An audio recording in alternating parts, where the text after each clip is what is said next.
دنیا نے دیکھا کہ یہ خطہ ارض اسلام کے نام پہ مارز وجود میں آئی، جس طرح کربلا میں امام حسین نے اپنے بچوں کو ذبح کروایا، سیم اسی طرح ہجرت کے وقت لوگوں نے، ماؤں نے اپنے بچوں کو اپنے ہاتھوں سے ذبح کیا ہے۔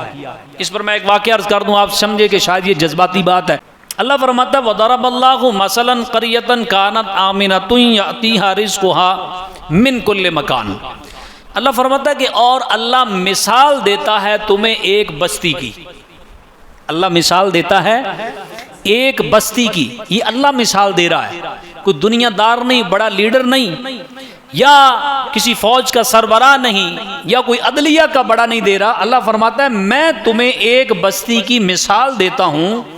کیا مثال ہے؟ فرمایا آمینۃ مطمئنۃ یاتیہا، وہ بستی پر امن تھی اور مطمئن تھی، یعنی بستی والے بڑے پروقار تھے، امن میں تھے اور اطمینان میں تھے۔ امن اور اطمینان اللہ نے دو لفظ بولے ہیں۔ آپ سمجھتے ہیں کہ فوج کی چوکیاں بن جائیں، جگہ جگہ پہ ناکے لگ جائیں تو ہم سمجھتے ہیں یار امن و امان قائم ہو گیا، نہیں، اس کو امن کہتے ہیں، مطمئن ہونا یا اطمینان نہیں کہتے۔ آئیے سمجھ بات، اطمینان اور امن میں فرق ہوتا ہے۔ امن وہ تو آپ پہرا لگا کے امن کریں گے، لیکن اطمینان اسے کہتے ہیں کہ جس میں رہنے والا ہر بندہ دلی سکون محسوس کرے، دل سے سکون آئے، مطمئن ہو بندہ۔ اللہ فرماتا ہے کہ ایک ایسی بستی جس کے باسی بالکل پر امن تھے اور بالکل مطمئن تھے۔ کہاں کیسے مطمئن تھے؟ اللہ نے آگے فرما دیا رزقها رغدا من کل مکان، ان کو رزق ملتا تھا ہر اس جگہ سے جہاں سے ان کی توقع تھی، یعنی دنیا کے ہر کونے سے انہیں رزق دیا جاتا تھا۔ سبحان اللہ کی صدا لگائیں۔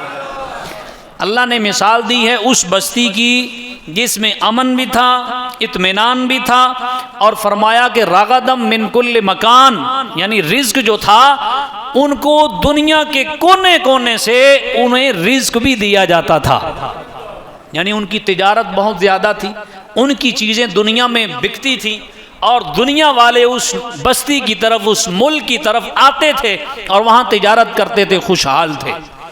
اب اللہ نے فرمایا یہ چیزیں اب بیان ہو گئی، اب آپ پاکستان کا پس منظر بھی ذہن میں رکھیں۔ اللہ نے فرمایا فَكَفَرَتْ بِأَنْعُمِ اللَّهِ، پھر کیا ہوا کہ ان بستی میں رہنے والے لوگوں نے اللہ کی نعمتوں کی ناشکری کی، اللہ کی نعمتوں کا انکار شروع کر دیا۔ فَكَفَرَتْ، انہوں نے انکار کیا بِأَنْعُمِ اللَّهِ، اللہ تعالیٰ کی نعمتوں کا۔ اب جب انہوں نے نعمتوں کا انکار کیا تو اللہ نے فرمایا پھر ہم نے کیا کیا؟ بستی تباہ کر دی؟ نہیں، پہاڑ ملا دیے، زلزلے آئے، آندیاں چلیں، کچھ بھی نہیں ہوا۔ اللہ فرماتا ہے ہوا کیا؟ فَأَذَاقَهَا اللَّهُ لِبَاسَ الْجُوعِ وَالْخَوْفِ بِمَا كَانُوا يَصْنَعُونَ، تو اللہ نے ان کو بھوک اور خوف کا لباس پہنا دیا، انہیں بھوک اور خوف کا مزہ چکھا دیا اس کے بدلے جو وہ کیا کرتے تھے، جو وہ کیا کرتے تھے۔ کیا کیا کرتے تھے؟ نعمتوں کا انکار کیا کرتے تھے۔ اب اللہ نے خوف اور بھوک، یہ دو چیزیں اللہ نے بیان فرمائی کہ یہ دو چیزوں کا لباس انہیں پہنا دیا گیا۔ اب میرے بھائیوں، میں عرض کرنا چاہتا ہوں کہ ملک پاکستان جب بنا تو اس کی جو معاشی صورتحال کتنی بہتر تھی کہ ہم اس پوزیشن میں تھے کہ لوگوں کو قرض فراہم کریں، اور لوگوں کے لیے، ملکوں کے لیے ہمارا ملک رول ماڈل کے طور پر ابھر کر سامنے آیا، مگر ہم نے آزادی جیسی عظیم نعمت کا انکار کیا۔ ہم نے آزادی جیسی عظیم نعمت کا انکار کیا۔ وہ کیوں؟ کیسے؟ آزادی کیوں لی تھی؟ منزل، مقصد کیا تھا؟ اور پوری دنیا جانتی ہے، آج کے سیاسی لوگ یہ نعرہ نہ بھی لگائیں، پاکستان کا بچہ بچہ جانتا ہے پاکستان کا مطلب کیا۔ اب یہ نعرہ لگے گا بھی نہیں۔ 14 اگست آ جائے گی، سیاسی لوگ ملی ترانے گائیں گے، معاذ اللہ تعالیٰ چھوٹی بچیوں کو نچوائیں گے، اور اس کا ہمیں اندازہ ہو چکا ہے کہ یہ اللہ تعالیٰ کی نعمتوں کا انکار ہی ہے کہ پاکستان بنا تھا اس لیے کہ طاغوت سے ہمیں نجات ملے، ہم پر کوئی ظلم و ستم نہ ہو، ہم آزاد ہو کر ایسا خطہ حاصل کریں جس میں من و عن قرآن کا نظام ہو یا مصطفیٰ کے فرمان کی بات ہو۔ یہ مقصد تھا ہمارا، اس لیے اس کا مطلب لا الہ الا اللہ ہے۔ اور یہ پوری دنیا جانتی ہے کہ دنیا میں اور دنیا کی تاریخ میں دو ریاستیں ایسی ہیں جو اسلام کے نام پر مارز وجود میں آئیں، ایک مدینہ پاک ہے، دوسرا پاکستان ہے۔ اس سے یہ تاریخی بات عرض کر رہا ہوں، دنیا میں جتنی تاریخ آپ اٹھا کر دیکھیں، اسلام کے نام پہ دو قوتیں بنی، دو ریاستیں قائم ہوئی۔ ایک نبی پاک صلی اللہ علیہ وآلہ وسلم نے ہجرت کے بعد مدینہ الرسول کو ڈکلیئر کیا ریاست اسلامی کے طور پر، اور دوسری دنیا نے دیکھا کہ یہ خطہ ارض اسلام کے نام پہ مارز وجود میں آئی۔ جس طرح کربلا میں امام حسین نے اپنے بچوں کو ذبح کروایا، سیم اسی طرح ہجرت کے وقت لوگوں نے، ماؤں نے اپنے بچوں کو اپنے ہاتھوں سے ذبح کیا ہے۔ اس پر میں ایک واقعہ عرض کر دوں، آپ سمجھے کہ شاید یہ جذباتی بات ہے۔ بزرگ تھے ایک، وہ سنایا کرتے تھے، انہوں نے یہ چیز دیکھی تھی 1947 کی، ان کی پیدائش 1918-20 کی تھی۔ وہ سنایا کرتے تھے کہ جب ہم انڈیا سے، بھارت سے ہجرت کر کے پاکستان میں آئے تو کیا دیکھا کہ ہم جس قافلے میں تھے اس قافلے کے پیچھے سکھ لگ گئے یا ہندو لگ گئے، اور وہ بہت زیادہ تھے، ہم تعداد میں بہت کم تھے، ہمارے پاس عورتیں بھی تھی اور عورتوں کی گود میں بچے بھی تھے معصوم، بوڑھے بھی تھے، جوان بھی تھے۔ اب وہ ہمارا پیچھا کر رہے تھے، ہم دوڑتے دوڑتے اپنی جان بچاتے ہوئے کماد کے کھیت میں داخل ہو گئے۔ اب کماد کا کھیت آپ سمجھے کہ اس میں ہم داخل ہوئے تو جب درمیان میں جا کے ہم بیٹھ گئے تو سانسیں بھی ہم نے اپنی روک لی کہ کہیں دشمن کو پتہ چل گیا تو وہ تو ہماری گردنیں اڑا دیں گے، ان کی تو تلواریں نکلی ہوئی ہیں، خنجر اور برچھیاں لے کر ہمارے پیچھے ہیں۔ تو کہتے ہیں اسی کماد کے اندر جب ہم بیٹھے تو ایک عورت کی گود میں ایک معصوم دودھ پیتا بچہ تھا۔ اب اس نے اس گرمی میں رونا شروع کیا تو ماں نے دیکھا کہ سارے لوگ اس بچے کی طرف گھور کر دیکھ رہے ہیں کہ اگر اس بچے کی آواز بلند ہوئی تو ہم سارے پکڑے جائیں گے اور ہماری جانوں کو خطرہ ہے۔ ماں نے دیکھا کہ میرا یہ بچہ روئے گا اور اس کی وجہ سے سب کو نقصان ہوگا، تو بزرگ کی آنکھوں میں آنسو آ جاتے تھے۔ وہ کہتے تھے جب عورت نے یہ چیز دیکھی تو اپنے بچے کا گلا اس نے خود دبا دیا کہ یہ روئے گا ہمیں پکڑوائے گا، لہٰذا اس بچے کو موت کے گھاٹ میں خود ہی اتار دیتی ہوں تاکہ ملک پاکستان میں ہم جا سکیں اور اسلام کا نظام جو ہے وہ ہم نافذ کر سکیں۔ اس ملک کی بنیادوں میں بھی معصوم بچوں کا خون شامل ہے، اس ملک کی بنیادوں میں نوجوان بیٹیوں کی عزتیں ہیں، نوجوانوں کا خون شامل ہے، لیکن ہم نے اس کی قدر نہیں کی۔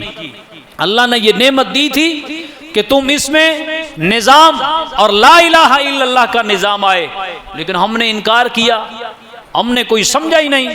جو لوگ باصلاحیت تھے، جو لوگ اس میں مخلص تھے، اللہ نے ان کو مہلت نہیں دی، وہ جلدی دنیا سے چلے گئے، اور جو مخلص تھے ان کے پاس قوت نہیں تھی، ان کو گوشہ نشینی کی زندگی گزارنے پر مجبور کر دیا گیا۔ بہت سارے لوگ لیڈر ایسے تھے کہ جو ملک پاکستان بننے کے بعد چاہتے تھے کہ اس میں نظام مصطفیٰ آئے، لیکن ان کو حجروں میں بند کر دیا گیا، اور بہت سارے لوگ ایسے جو نہیں چاہتے تھے اسلام آئے وہ آگے آ گئے۔ یہ ایک بڑی لمبی داستان ہے، لیکن ہم نے انکار کیا۔ فکفرت بانعم اللہ، قرآن کہتا ہے کہ جب انہوں نے اللہ کی نعمت کا کیا انکار، ایک تو انکار میں نے بتا دیا کہ نظام میں ہم نے گڑبڑ کی، اور دوسرا انکار کیا ہے؟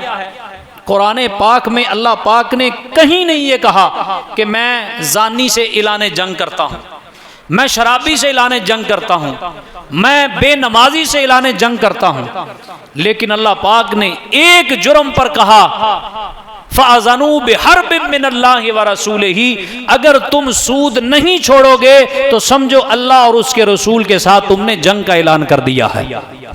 اور حرب عربی میں اس جنگ کو نہیں کہتے ہیں کہ جیسے میں نے دھمکی لگا دی آپ نے لگا دی، نہیں، حرب عربی میں اس جنگ کو کہتے ہیں کہ جب میدان میں تلوار لے کر بندہ میدان میں آ جائے۔ تو اللہ فرما رہا ہے کہ جو لوگ سود نہیں چھوڑتے اور سود کھاتے ہیں، اللہ فرماتا ہے میں ان کے ساتھ تلوار لے کر میدان میں جنگ کرنے کے لیے آ جاتا ہوں۔ اب مجھے بتائیں کہ میرے ملک کا 100% نظام سود پر چلے اور ہم نے بِأَنْعُمِ اللَّهِ کی پاسداری نہیں کی، اللہ کی حدود کو ہم نے پامال کیا، اور ایسا پامال کیا کہ آج میرے بھائیوں دیکھو اللہ فرماتا ہے کیا ہوا پھر، ہم نے انکار کیا، فَأَذَاقَهَا اللَّهُ لِبَاسَ الْجُوعِ وَالْخَوْفِ، اللہ فرماتا ہے پھر ہم نے ان بستی والوں پر خوف اور بھوک دونوں کا لباس ڈال دیا، یعنی انہیں مزہ چکھا دیا۔ ایمانداری سے بتائیں، مجھ سمیت آپ بڑی عمر کے لوگ بھی ہیں، امیر بھی ہیں، غریب بھی ہیں، کیا ہم اس وقت خوف کی حالت میں نہیں ہیں؟ بولو یار، وہ معاشی خوف ہو یا جسمانی خوف ہو، آج مجھے آپ ایمانداری سے بتائیں کہ آپ 10,000 روپیہ لے کر باہر ویرانے میں نہیں جاتے، باہر نہیں نکلتے رات کو، آپ کو خوف ہے۔ اور بلکہ اس سے بڑھ کے میں اگلی بات کہوں کہ بہاولپور یونیورسٹی کا جو واقعہ ہے، کیا اس واقعے کے بعد کیا میرے اور آپ کے دل میں خوف نہیں ہے؟ کرے آپ بھی چاہتے ہیں کہ میری بیٹی تعلیم حاصل کرنے کے لیے باہر جائے، کیا یہ خوف آپ کو لاحق نہیں ہے کہ یونیورسٹیوں میں ہماری بچیوں کے ساتھ کیا ہوگا؟ بولو نا یار، ہے نا یہ خوف؟ یعنی مجھ سمیت سب کو یہ خوف چڑھ گیا کہ ہم اپنی اولادوں کی وجہ سے پریشان ہیں، کاروبار کی وجہ سے پریشانی الگ ہے، فزیکلی طور پہ ہم خوف کا شکار ہیں، ذہنی طور پر، سیاسی طور پر، معاشی طور پر، ہر طرف ہم پر خوف چھا گیا ہے۔ اس کی وجہ میرے بھائیوں قرآن کی روح سے ایک ہی ہے کہ فَكَفَرَتْ بِأَنْعُمِ اللَّهِ، کہ تم نے اللہ کے حکم اور اللہ کی نعمتوں کا انکار کیا ہے، اور انکار برملا نہیں کیا، برملا بھی کرتے ہیں لیکن ہمارا عمل انکاری ہے۔ ہم نہیں چاہتے کو ایجوکیشن، یہ اللہ پاک سے اعلان جنگ نہیں ہے، اس میں فحاشی اور اوریانی ہے نا، لیکن قرآن کا تو یہ فیصلہ نہیں ہے نا۔ قرآن تو کہتا ہے کہ پردے کا حکم دیتا ہے، لیکن ہم کو ایجوکیشن کے چکر میں مولویوں کو گالیاں نکالتے تھے۔ آپ بھی جو بات کرے کو ایجوکیشن کے خلاف، ہم کہتے ہیں یار یہ دکیا نوسی آدمی ہے، اس کو پتہ ہی نہیں ترقی کیا ہوتی ہے، اس کو پتہ ہی نہیں ہے کہ زمانے کے ساتھ کیسے چلنا ہے۔ اب کو ایجوکیشن کا نتیجہ آپ نے دیکھ لیا ہے کہ بہاولپور یونیورسٹی میں ایک ابھی تو وہ ایک انہوں نے کہتے ہیں دیگ سے ایک دانہ، وہی ہے، آپ نے وہ دیکھا اور سنا، توبہ توبہ کرتے ہیں انسان کے یہ حالات ہیں، تو پتہ نہیں اب دوسرے معاملات میں کیا ہے۔ تو میرے بھائیوں بِأَنْعُمِ اللَّهِ، جب ہم نے انکار کیا اللہ کی نعمتوں کا، ہم پر خوف اور بھوک کا عذاب اللہ نے مسلط کر دیا ہے۔ خوف ہمارے اوپر ہے اور ہم پر بھوک کا عذاب آپ کے سامنے ہے کہ ہم کہتے ہیں کہ آٹا اتنا مہنگا ہو گیا، سبزی اتنی مہنگی ہو گئی، تاریخ پاکستان کی تاریخ میں اتنی مہنگائی نہیں ہوئی، اب ہو گئی ہے۔ وجہ کیا ہے؟ وجہ یہی ہے کہ ہم نے فَكَفَرَتْ بِأَنْعُمِ اللَّهِ، اس کو دیکھیں، غور کریں۔ اللہ فرماتا ہے کہ بِمَا كَانُوا يَصْنَعُونَ، یہ جو بھوک اور خوف کا جو عذاب ہے میں مسلط کرتا ہوں، میں اپنی ناراضگی کی وجہ سے نہیں کرتا، بِمَا كَانُوا يَصْنَعُونَ، یہ تمہارے کرتوتوں کی تمہیں سزا ہوتی ہے۔